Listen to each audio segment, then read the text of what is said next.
Olá para você, eu sou a Érica Lima. Nessa quinta-feira, a gente tem mais um debate político. Nós que estamos aí acompanhando os bastidores da política 2022 e a gente tem hoje para conversar com a gente aquele que é conhecido, Issa Abraão. Muito obrigada por estar aqui. Érica, prazer estar aqui, cumprimentar a sua filha, as pessoas que estão aqui contribuindo com essa programação. Parabéns pelo teu trabalho, pela tua formação, pela tua história. Fico muito honrado de falar aqui com o teu público. Vamos conhecer um pouco do Issa Abraão, né? Você que está assistindo, que está do interior do estado do Amazonas, que está nos nossos bairros aqui da capital. Um abraço para você e pode mandar aí a sua pergunta, que a gente está aqui conversando ao vivo e a gente já coloca para você responder aí. Bora. Então vamos lá. Você tem 41 anos, 42, tá bem? Fiz 42 agora. Qual foi o dia? 2 de agosto desse mês. Olha só, agora. Parabéns. E empresário, professor universitário, né? Isso. Filiado agora ao Avante. Vamos entender como foi esse processo de filiação. Foi deputado federal de 2015 até 2019, né? Isso. Também vereador, já tem bastante experiência, né? A gente tem como vereador de 2009 até 2012. Foi vice-prefeito de Manaus no período de 2013 e 2014. Então, assim, foram mais de 400 proposições quando foi deputado federal.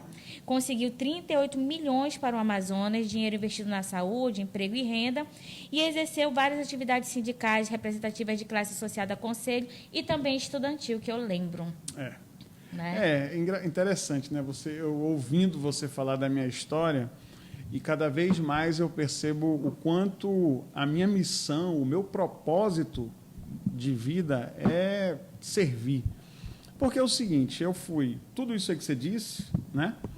E a minha última eleição que eu participei foi em 2018. Eu tive ali aproximadamente 300 mil votos, dos quais 250 mil em Manaus. Foi uma votação em que eu tive muito voto, fui bem votado, mas não ganhei. Quando a gente não ganha, a gente tem que continuar a nossa vida. Não dá para ficar em cargo público, não dá para ficar pendurado em nenhum canto, vamos trabalhar na iniciativa privada. Foi o que eu escolhi. Recebi, inclusive, alguns convites, mas resolvi seguir na iniciativa privada. E, por um lado, esse período, Érica, que eu fiquei assim longe da política... Que não eu ia te perguntar exatamente isso. Que não foi assim tanto tempo, 3 anos e alguma coisa... Eu acabei me reconectando ainda mais com as pessoas, entendendo melhor tudo aquilo que o povo vem passando, vem sofrendo, vi o quanto os políticos estão fora da realidade do que o povo precisa. Então, eu acho que todo político que se preze, ele deveria pensar em sempre mesclar, porque... Eu acho tão estranho quando a pessoa vive ininterruptamente com vários mandatos. Sabe? Tem alguma coisa errada aí. Outra coisa também que eu acho errado é que, às vezes, a pessoa ela sai da política e ela já se prepara para, mesmo saindo da política, ela fica se preparando para a próxima eleição, o que é justo, mas a gente não sabe de onde vem a renda. Eu tive que voltar a dar aula no ensino superior. Quais os cursos? Curso de economia, curso de administração, curso de contabilidade. Eu sou professor de economia, tenho mestrado na área de economia e desenvolvimento regional. Então, eu voltei para a sala de aula e montei uma casa de cultura, que hoje é uma casa referência regional, que é o Luar de Uaicurapá, lá no Veiralves, é uma casa muito bacana, muito bonita, onde a gente recebe, pelo menos às sextas-feiras, 70% de turista que querem conhecer o folclore de Parintins. Tendo boi ou não, ele vai encontrar ali um pedaço de Parintins em Manaus. Olha, não fui. Você tem que ir, vocês têm que conhecer, vocês vão gostar muito. Foi. Ela já foi, né? Vocês têm que conhecer. Letícia gosta de sair. Tu descobriu agora que ela foi, né? Letícia gosta de sair. E aí, nessa empreitada, eu recebi...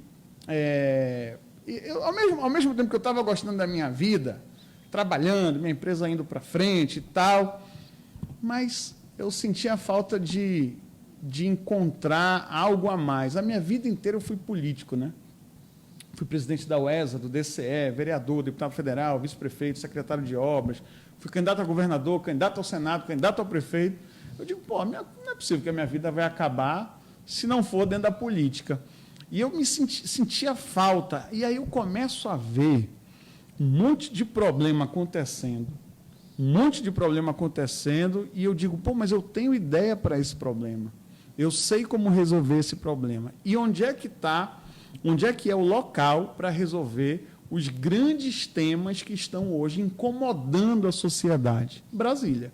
E eu acho interessante que a gente vai conseguir discutir bem isso, principalmente quando a gente falar de Zona Franca de Manaus. Exato. Agora, na nossa conversa. Zona Por conta, Franca, principalmente do seu mestrado, que chamou Zona a atenção. Franca, Érica, essa questão também da perda do nosso poder de compra.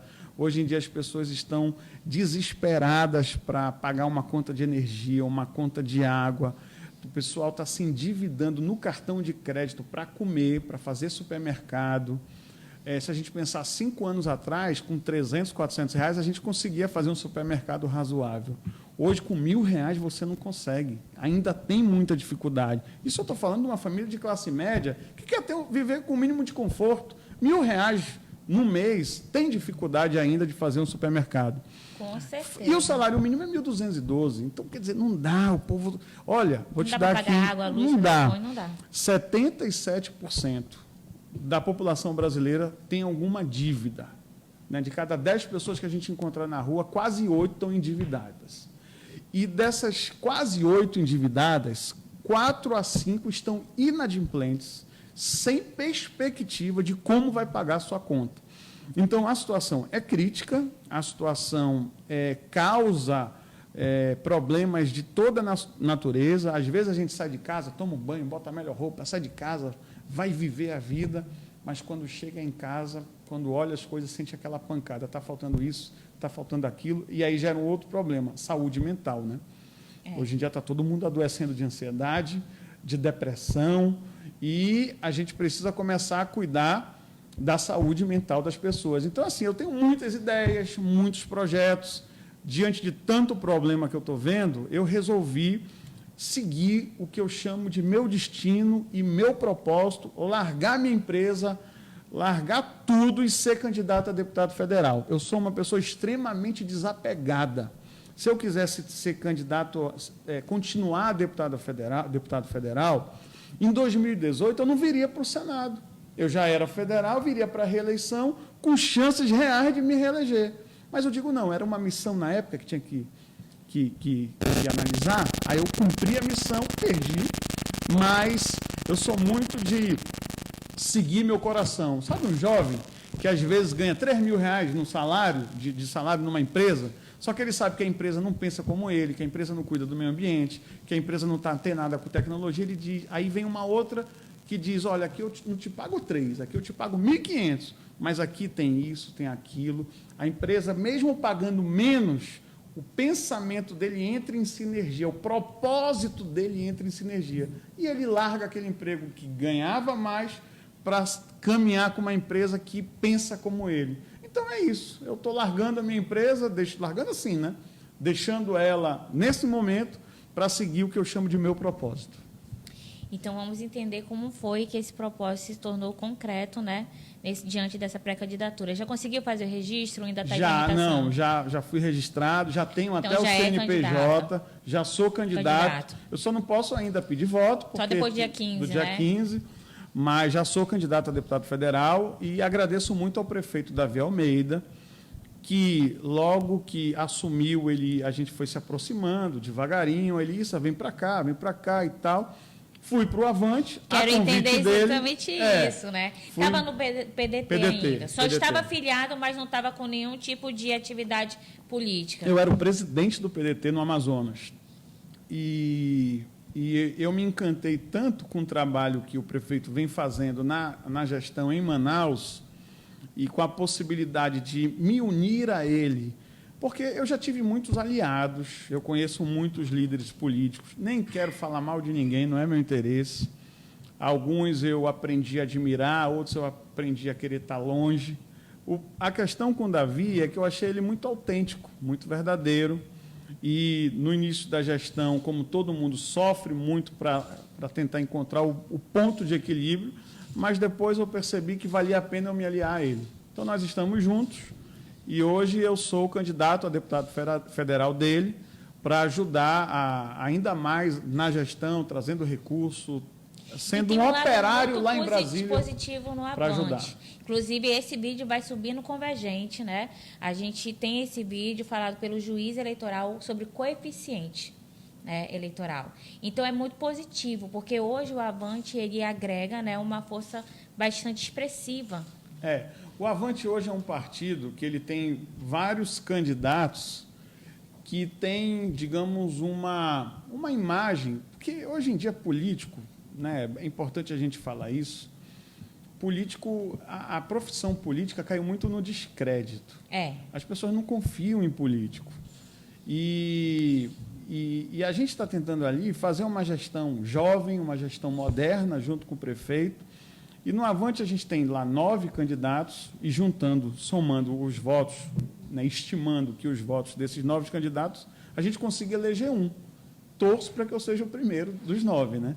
Mas a ideia é realmente o Avante é fazer um deputado federal e 3 a 4 deputados estaduais. Vamos mandar um abraço para quem está acompanhando a gente ao vivo? Bora. São mais de 219 pessoas que Já? estão aqui. Olha. Tá? A gente tem a Mariene Bueno, Maria Clara, Antônio Prates, Fabrício Alexandre, né, que não está nesse momento, que também é aqui do Convergente, Alexandre Neto, Cíntia Riso, Amanda Campelo. A gente tem, eu acho que ela tem Abraão, sobrenome, né? Um abraço para ela, tá vendo? Amor da minha vida aí. Muito bom, né? O apoio da família é fundamental, né? É verdade. Isabel Guedes, ela só não pode ficar com raiva do marido quando sai para trabalhar, né? Nós temos Ana Salete dizendo boa tarde. Então, assim, você que está acompanhando, manda uma pergunta para a gente, interage aqui, fala qual é o seu bairro, né? Da onde você está falando com a gente, acompanhando ao vivo. Já são mais de 200 pessoas aqui acompanhando a gente. Tu está com uma audiência boa, hein, menina? Poxa. É um trabalho que a gente vem fazendo. Esse é um portal escrito por mulheres, né? E você acredita que quando a gente começou o portal, muita gente dizia, não vai dar certo, ainda mais um portal de segmento de política, ninguém aguenta mais. Mas como professora ainda, dentro do meu coração, eu digo, a gente tem que trabalhar a educação política. Isso. E esse é o objetivo desse portal. Não, e o que é legal, Érica, é que tu montou um canal de comunicação e tu tem formação, né? Nada contra quem não tenha, mas é muito melhor quem tem um nível maior de conteúdo e tal. Então, parabéns, obrigada. Né? Bacana. Eu sei que você vai voltar outras vezes, principalmente para falar sobre propostas, né? Depois do dia 15. Mas a gente precisa conhecer você um pouco melhor, né? Eu tô. Então a gente tem pessoas que já lhe conhecem, mas tem essa entrevista ela vai estar aqui disponível em todas as nossas plataformas da rede social, vai vir como uma entrevista também escrita, então a gente pode explorar ela nesse segmento. Então, isso você estava no PDT, foi para o Avante, está caminhando agora ao lado, né, de lideranças importantes como a do prefeito, que também está apoiando o governador Wilson Lima. Né? Aí você vê que é um número ainda, né, de pessoas para entrar para deputado federal nessa empreitada. E aí você vai fazendo aquelas contas do coeficiente. Mas a gente precisa entender, a população quer saber quem é o Wilson Abraão hoje. Ele, né, que atuou bastante na política, é conhecido, já tem esse know-how, mas que passou esse tempo você começou a falar. Mas eu queria que você dissesse qual é a mudança mais significativa de característica sua daquele tempo para trás e desse momento presente, principalmente depois de pandemia, depois de tantas coisas que a gente vai passando, até mesmo nos seus processos de mudanças pessoais. Eu comecei muito novo na política, e quando a gente começa muito novo, a gente tem aquele ímpeto da juventude, né? Esse ímpeto da juventude foi muito latente, muito forte em mim. Em alguns momentos da minha carreira, eu percebi que eu era muito para frente, em alguns momentos até rebelde. Agora, de tanto passar por inúmeras situações, que só o tempo e só vivendo mesmo inúmeras situações, isso gerou em mim um processo de maturidade muito forte. Agora, o que é mais interessante, mesmo eu tendo amadurecido e tendo adquirido um nível de paciência que eu jamais imaginava que eu teria. Você era paciente? Não era. Não era? Não era. E agora é mais paciente? Hoje eu tenho uma paciência assim que eu digo, meu Deus, como é que eu consegui? Mas aí é a experiência de vida, né? É o tempo. Agora, assim, por mais que eu tenha me tornado uma pessoa muito madura, muito cautelosa, muito pé no chão e muito segura, muito mais seguro que antes, a chama dos meus sonhos, a vontade de fazer cumprir aquilo que me torna feliz, não se apagou. Muito pelo contrário, isso se tornou mais forte, porque mesmo eu, em algum momento, e a gente sempre vai receber críticas, isso já não me abala mais como antes. Quando você é novo, vem uma faísca, você se desespera, né? Vem um hater, você, por que estão falando isso de mim? Hoje não, né? Hoje nem trisca, né? A gente já fica mais firme. Você é muito de rede social? Olha, deveria ser, tá, Érica? Deveria ser mais de rede social. Só que como eu me expus muito, nesses últimos 4 anos, de 2018 para cá, eu meio que fiz um detox político, sabe? Eu meio que, não, dá uma parada. Vou viver a vida de Manaus ali, perto das pessoas e tal. Eu quero outra coisa. Então, isso me reconectou, isso fez mais ainda eu ter empatia pelo próximo, eu me colocar ao lado dele, entender a necessidade. E foi uma falha, evidentemente, ter abandonado um pouco as redes sociais. Não é por nada, é porque eu estava numa outra vibe. Porque, tu imagina, desde os meus 16 anos,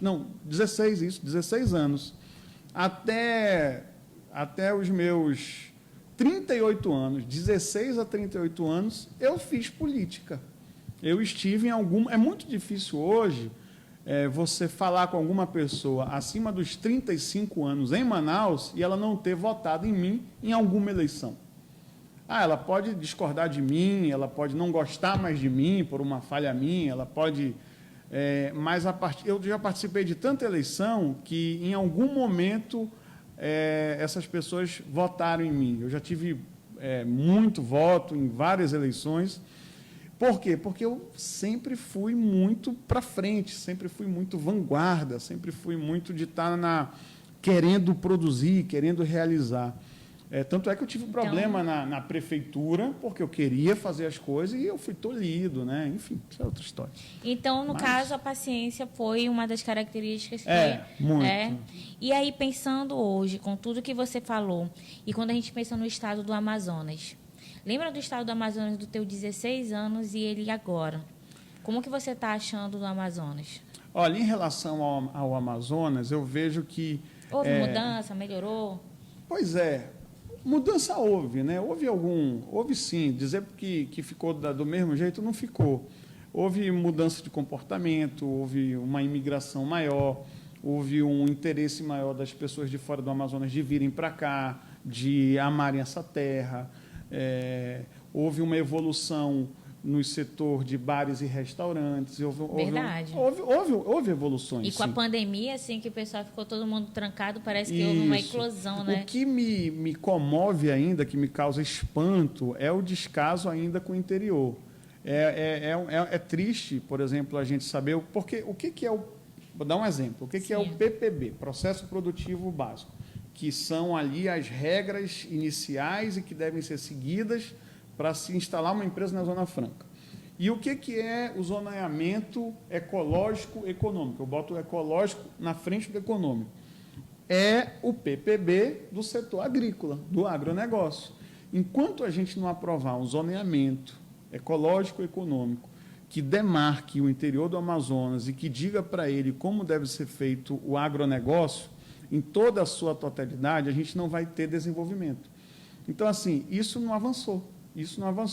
E quem é o maior? Quem você pensasse atrás assim e nesse momento presente, o que você acha que mais implica em não ter avançado? Vou te dar um exemplo. Vou te dar um exemplo claro. Eu gosto de fazer isso. A gente compra a fécula de mandioca do Paraná, mesmo tendo mandioca aqui. Agora, por que a nossa mandioca aqui é pequena, de 1 quilo, e a lá do Paraná e de outros lugares é de 3 quilos? É apoio científico de órgãos competentes. Mas por que aqui não funciona mais? Por que a gente não conseguiu atrair, por exemplo, uma fábrica de fécula para cá, para o Amazonas, onde a gente pudesse fazer parceria com todos os produtores de mandioca, para que eles levassem essa matéria-prima in natura, para que ela se transformasse na fécula? Então, quer dizer, não evolui, não agrega valor. porque não tem nem zoneamento ecológico econômico. Sim. Só para as pessoas entenderem, o que é zoneamento ecológico econômico? Eu pego uma área, nessa área eu digo, aqui nós vamos ter condições de plantar feijão, aqui arroz, aqui mandioca. E tem uma outra área que eu digo, não, aqui é preservação ambiental, aqui é conservação ambiental. Porque o que acontece é que fica essa briga, essa disputa, a gente não sabe o que fazer, e se os empreendedores soubessem as áreas ecologicamente corretas de trabalhar, de atuar, eles iriam investir. E aí sim, o que eu disse como exemplo de fábrica de fécula poderia estar hoje no Amazonas e não no Paraná. Ou que se tivesse lá, que se tivesse outra aqui também. Entendi. Isso é um exemplo para dizer o quanto nós estamos atrasados. Um outro exemplo é que a gente vê no Sul algumas discussões sobre internet nas escolas. Tem uma turma que lá reclama que a internet ainda é 3G e que quer já a 5G. E aqui no, e no aqui, município do estado do Amazonas... Aqui a gente não consegue fazer um upload, um download. Você não conseguiria gravar essa entrevista comigo se a gente estivesse em Quari. Eu não estou falando nem lá de Boca do Acre, eu estou falando em Quari. Sim. Porque muita falha na internet. E não dá para a gente viver sem internet, gente. Não, hoje a conexão... E assim, uma coisa que eu não me conformo. Hoje em dia, existe uma nova geração que aprende mais usando o conteúdo do YouTube do que do professor de sala de aula. Então, ele precisa da internet. As nossas relações, eu tenho certeza que quando você agendou e tal, a gente agendou para eu estar aqui, você tratou no WhatsApp. Sim. As nossas relações, elas são quase todas, para não dizer 100%, mas 90% no WhatsApp. A gente fecha negócio, fecha reunião, passa Pix, tudo pelo WhatsApp, manda comprovante. Aí tu imagina... se aparece um buraco aqui na frente da tua casa, da tua rua, da tua empresa, em qualquer lugar, aí tu tem que fazer um ofício, levar lá na Secretaria de Obras ou levar em outro órgão. Isso eu estou dando um exemplo daqui, mas pode ser do poste de iluminação pública. Quando, na realidade, tu poderia resolver isso pelo WhatsApp, sabe? Aí tu ia ter que perder tempo, pegar trânsito, ou então pagar um Uber, gastar gasolina... quando, na realidade, você manda o WhatsApp para qualquer órgão, o órgão já te dá o número de que você fez a reivindicação, o prazo para aquilo ser resolvido. Então, enquanto as nossas relações estão sendo feitas no WhatsApp, os órgãos públicos gerenciados por governos, que são governantes, que são políticos, ainda estão atrasados, né? Mas alguém diz assim, mas isso, lá no meu órgão público a coisa melhorou, lá agora... você faz um processo digital. Cadê o WhatsApp para resolver isso? Entendeu? Uma outra coisa também, o Brasil é o país que mais tem um mineral chamado quartzo. O quartzo ele é uma matéria-prima essencial para produzir o silício. O silício é matéria, o beneficiamento do quartzo gera o silício. Com o silício, a gente faz o PS5, o Nintendo Switch, os semicondutores, porque a gente tem a mania de olhar os games, os jogos, Mario Bros. E não imagina que tem recursos naturais ali. Donkey Kong, a gente olha os jogos na ótica do consumidor. Vamos lá comprar, nossos filhos estão comprando e tal, mas só essa economia toda está gerando 5% do PIB brasileiro. Só que a cada R$1 de quartzo que a gente manda para o exterior, para a gente trazer isso de volta para cá, a gente está gastando 1.000. Então, quer dizer, se eu tenho quartzo, se eu tenho mineral, se eu tenho matéria-prima, por que então que eu não invisto em ciência e tecnologia, em gente com mestrado, em gente capacitada, para que a gente comece a criar, paralelo à Zona Franca, ou complementando a Zona Franca, um polo de inovação, de tecnologia e de biotecnologia. Então, são ideias que, francamente, hoje... articulando, inclusive, as universidades, né? Com as universidades, enfim. As faculdades. Então, são ideias, Érica, que eu chegando em Brasília e tendo a chance de chegar em Brasília, eu vou lutar para que saiam da minha cabeça, saiam do papel e a gente consiga implementar. E o melhor de tudo é que eu já conheço os corredores de Brasília, eu já conheço as estruturas ministeriais, eu já conheço como funciona todo o processo para trazer dinheiro para cá, como funciona a política. Então, hoje, eu acho que a próxima legislatura ela vai ser muito melhor do que a legislatura que eu participei. E aí vale eu explicar isso. Porque quando eu fui deputado federal, o pessoal diz assim, mas vem cá, isso é porque, se tu está falando isso, por que tu não fez quando tu foi deputado federal? Porque quando eu fui deputado federal, o país estava envolvido com a Lava Jato. A gente só se falava em impeachment da presidente, depois 2 processos de cassação do Temer, depois processo de cassação do Eduardo Cunha.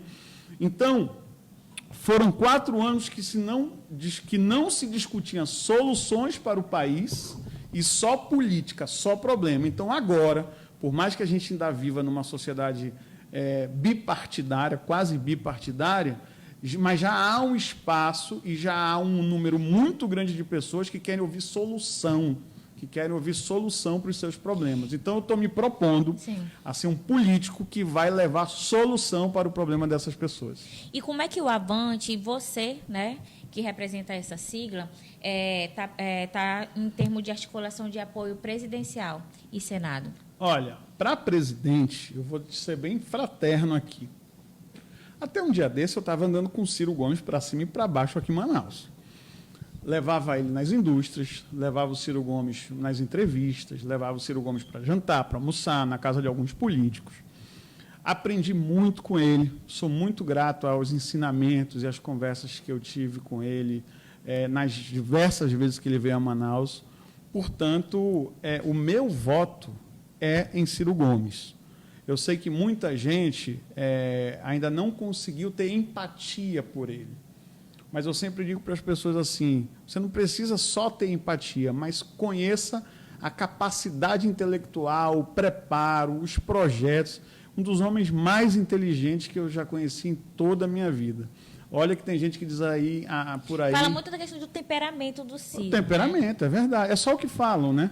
E é impressionante como as pessoas são carentes, né? Porque o temperamento dele... a forma, muitas vezes, muito firme, acaba afastando as pessoas dele. Isso é um problema mesmo, o pessoal que anda com ele sabe disso, mas eu consigo separar, eu não quero a amizade dele, eu não quero namorar com ele, eu não quero nada disso, eu quero o que é melhor para o país. E o que é melhor para o país é alguém preparado, inteligente, competente, que faça o Brasil funcionar. Portanto, no primeiro turno, eu vou de Ciro Gomes. E para governo? Para governo, eu vou seguir a orientação do prefeito Davi. Ele indicou o vice do governador Wilson Lima. Tadeu Souza. O Tadeu Souza é um técnico experiente. Eu achei uma medida muito acertada do prefeito, porque o pessoal às vezes pergunta, mas por que o Tadeu? E eu vou te dar minha opinião. Não é por que o Tadeu, por que não fulano que já tinha mandato, por que o ciclano que já tinha mandato, porque isso acabou. Isso acabou. Tu, Érica, aqui... E a escolha de vice também era muito pela questão do apoio financeiro. E outra, tu aqui, no teu canal, pode virar uma prefeita, uma governadora, uma deputada federal, por que não? Tu não precisa mais seguir aquela trajetória que os políticos mais tradicionais acham que tem que seguir. Olha só, o Wilson chegou aí, virou governador e não tinha nenhum mandato antes. Apanhou nos primeiros 2 anos, não teve um mandato muito bom nos primeiros 2 anos. Pegou a pandemia. Pegou muito couro, como diz no ditado popular, mas está aprendendo, né? E eu não posso criticar a sabedoria popular, porque o povo, o povo é muito inteligente. E se o povo deu essa chance para o Wilson Lima, é porque ele já não estava mais gostando da turma que estava aí. Mas reclamam dele, mas foi o povo que deu. Então, não precisa mais. O prefeito ele tem que fazer uma escolha de um técnico, uma escolha de alguém que ele confie, porque também não pode botar quem ele não confie, e uma escolha de alguém que pode entender o seu lugar e ser a pessoa que vai sempre ser o ponto de convergência entre a prefeitura e o governo dentro do governo. Então, eu acho que ele tomou uma atitude acertada e parar com esse negócio de dizer que tem que fazer carreira para ser alguma coisa. Eu vejo tanta gente boa nas redes sociais, na internet, que se virarem político eu não me assusto. E está tudo bem. E Senado? Senado, eu tenho uma boa relação com o senador Omar, mas eu não sei como vai ficar ainda lá dentro do Avante essa situação. Sim. O prefeito ainda não... Vai seguir a orientação do partido. A gente vai seguir a orientação do partido, mas eu, particularmente, tenho uma inclinação muito forte de apoiar o senador Omar. Entendi. Então, você vai acompanhando, vai mandando aí essa pergunta. Um beijo para o Vando. Marlúcia Alexandre. Olha, minha sogra está assistindo. Um beijo para ela. Sebastião Jesus. Sade. Tiago Melo. Alexandra Nero. E aí a gente vai continuando, porque tem muita coisa para me saber. Vamos falar um pouco de bastidores, né? Bora. A gente sabe que teve convenções... Se eu puder te dizer. Né? Teve convenções partidárias, mudou, teve uma movimentação muito grande, né, nas convenções partidárias. Ainda tem situações que estão mudando, né, de configuração, mas a gente vai entrar no debate. O que você achou desse primeiro debate? Eu te confesso que eu só assisti o primeiro bloco, porque eu queria conhecer quem eram os candidatos. E depois eu não aguentei mais assistir. Mas quando quiser estar acompanhando sem ter que assistir na TV, pode ir para o Convergente. Ah, tu colocou lá? Gente, a gente foi fazendo cobertura. Eu de tanta, às vezes... matéria. De tanta entrevista, às vezes, que eu dou, que o pessoal me pergunta, os próximos agora eu vou assistir. Vou ter que assistir. Mas, porque assim, a gente quer saber, a opinião, claro. No primeiro bloco, o que você achou? Eu achei, gostei muito do desempenho do Amazonino, do Eduardo, da Carol. Achei que aquele rapaz lá, o alto... Eu acho que é Israel, né? Esse aí. Qual? Isso. O Henrique Oliveira. Eu achei que ele foi muito, muito despreparado, né? O Ricardo Nicolau achei que foi muito bem também, né? Eu lembro que eu participei de debate e, assim, eu vejo aquilo ali, eu acho importante e tal, você ver se a pessoa tem um mínimo de preparo, mas debate não ganha eleição, né? O que debate, muitas vezes, o debate, dependendo como você se sair, principalmente num debate de grande audiência, você pode perder uma eleição. Se você for muito mal no debate de grande audiência, você pode perder uma eleição. Mas se você meio que for café com leite, que chamam, café com leite, e tiver bem posicionado, eu não acredito que se perca, que se ganhe ou que se perca uma eleição com debate. Eu já tive grandes viradas em debates que eu participei, de grande audiência, tive muito voto por causa de debate, dos debates que eu participei, mas, assim, serve mais para a gente informar, porque hoje o debate, dependendo do político que tem articulação com os portais e blogs, ele consegue ali fazer que alguma informação dele alcance mais pessoas nas redes sociais. Entendi. Porque muita gente hoje está decidindo o voto na timeline, né? O que passa no Instagram, no Facebook. Às vezes você está na fila para votar na urna eleitoral, a pessoa está com o celular aqui, chega uma informação, agora eu vou votar nesse.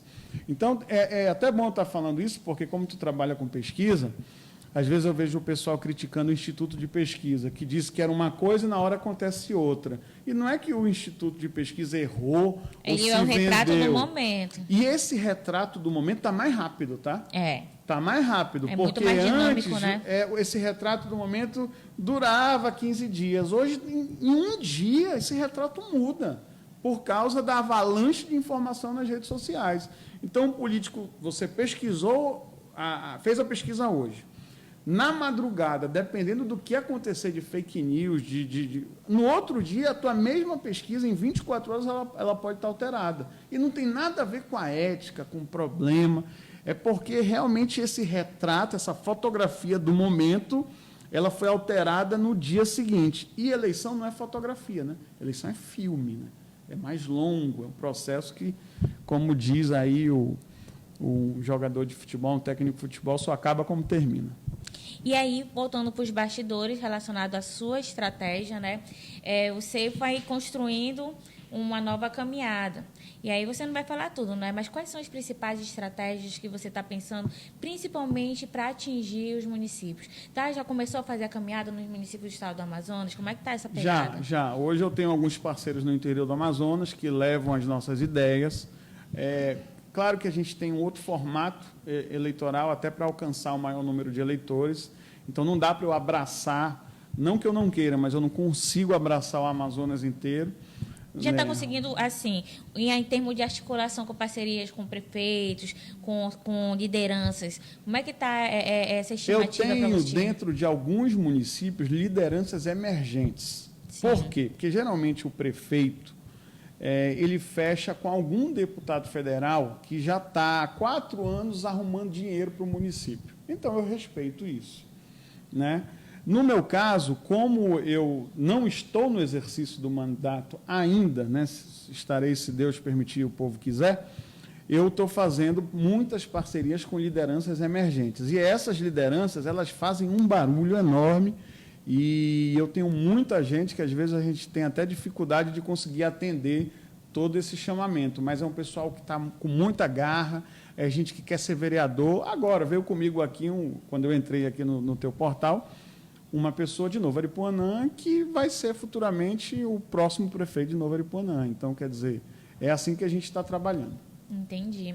E além do prefeito, o Arthur, né? Hoje, para você, quais são as lideranças e parcerias que você está tendo que é importante?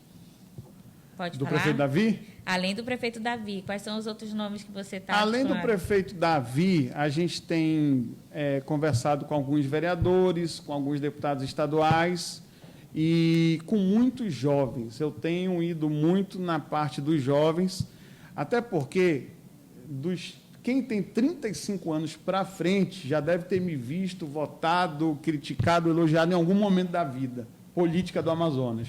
De 35 para baixo, a gente está fazendo um trabalho junto a essa juventude, até porque a gente tem muita proposta. E quais são os eixos que eu quero atuar? Educação, cultura, empreendedorismo, o agronegócio, né, através do setor primário, e a Zona Franca de Manaus. E eu posso garantir aqui para você, Érica, que falando de Zona Franca de Manaus, todos os parlamentares, todos os políticos defendem a Zona Franca.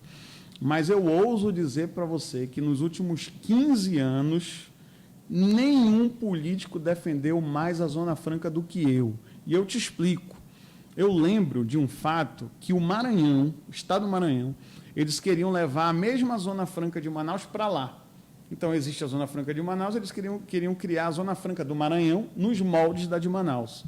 Rapaz, aquilo ali foi quase uma briga que a gente teve, só não foi para as vias de fato, mas a gente barrou logo aquela pauta.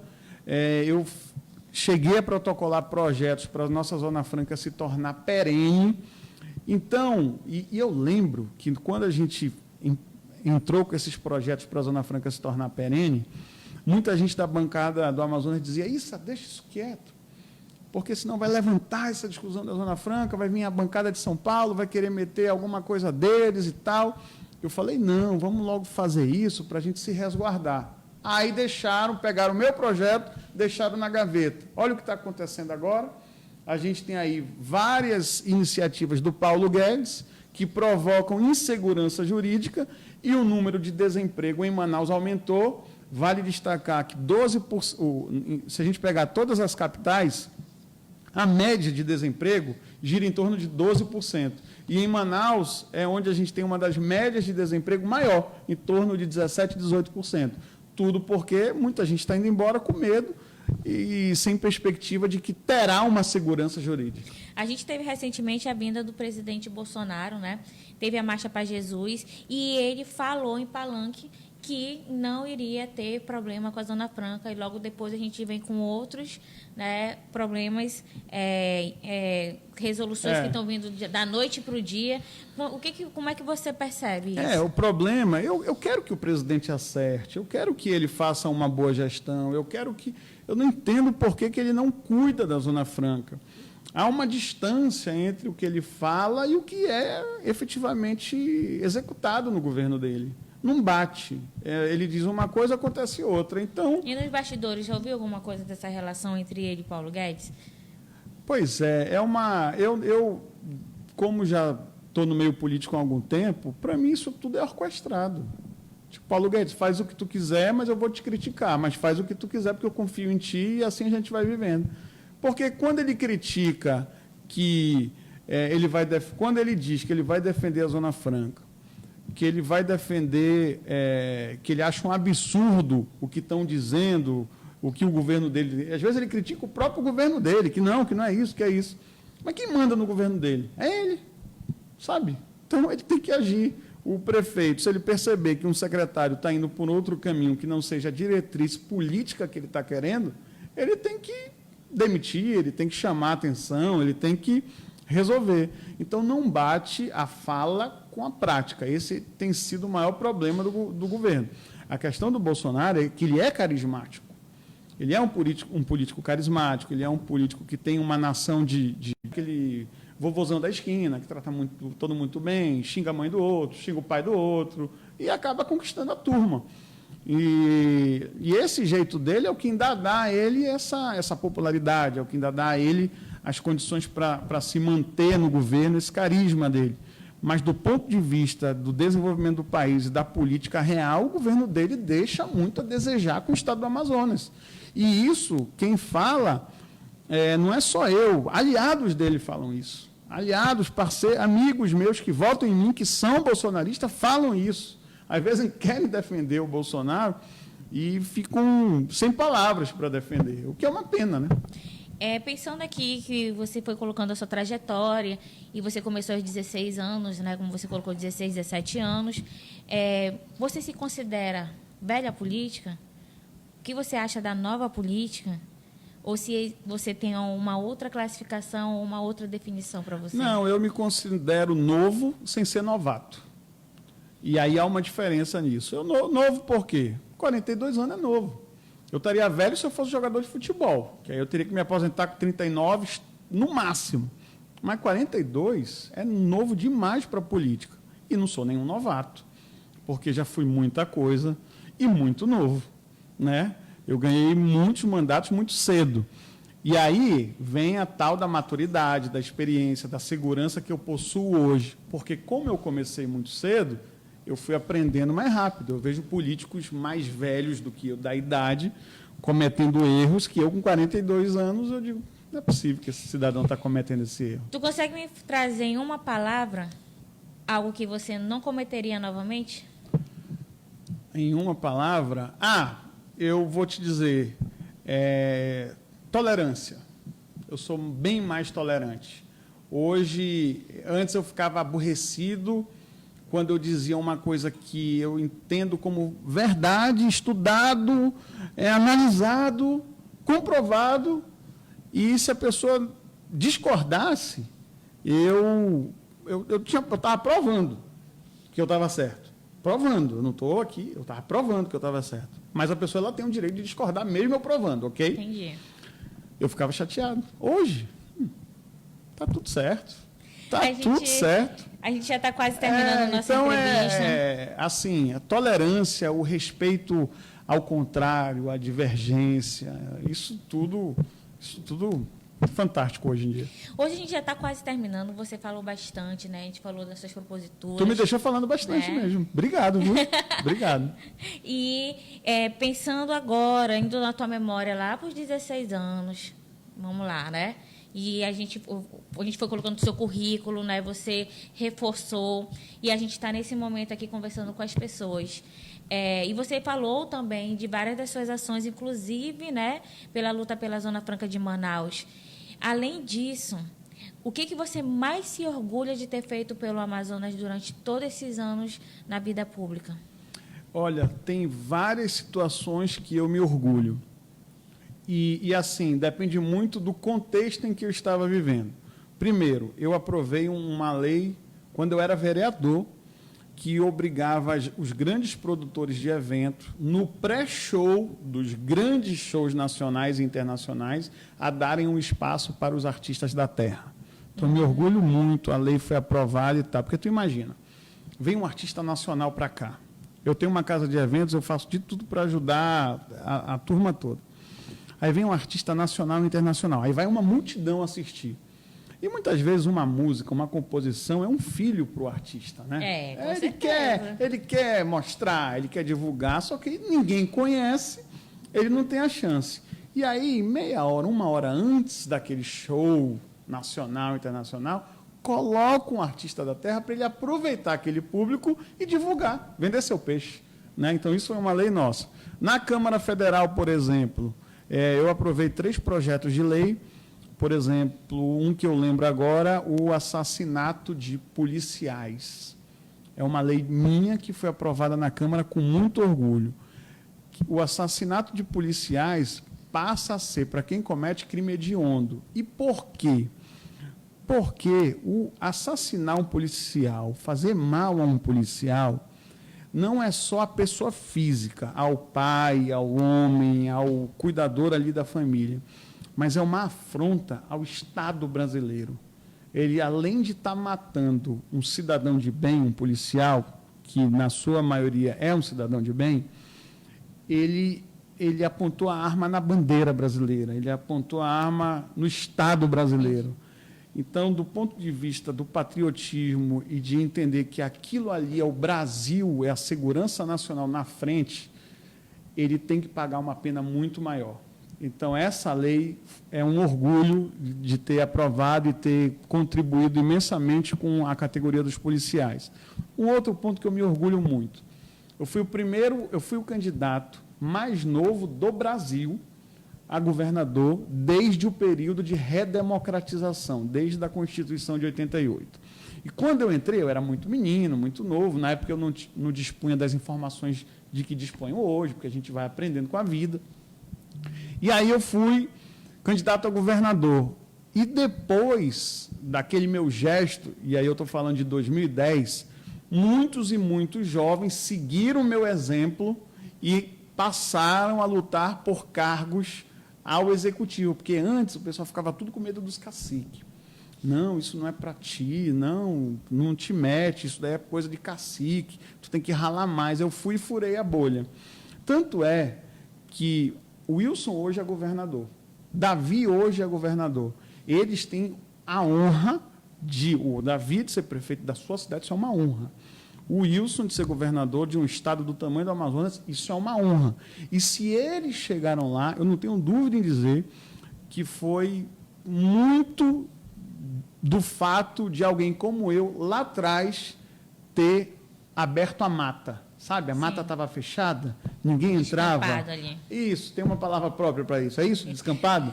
Pegar o teçado com as próprias mãos e sozinho abrindo a mata para entrar o clarão, entrar o sol. E aí quis o destino que eu não fosse prefeito ou governador, pelo menos ainda, né?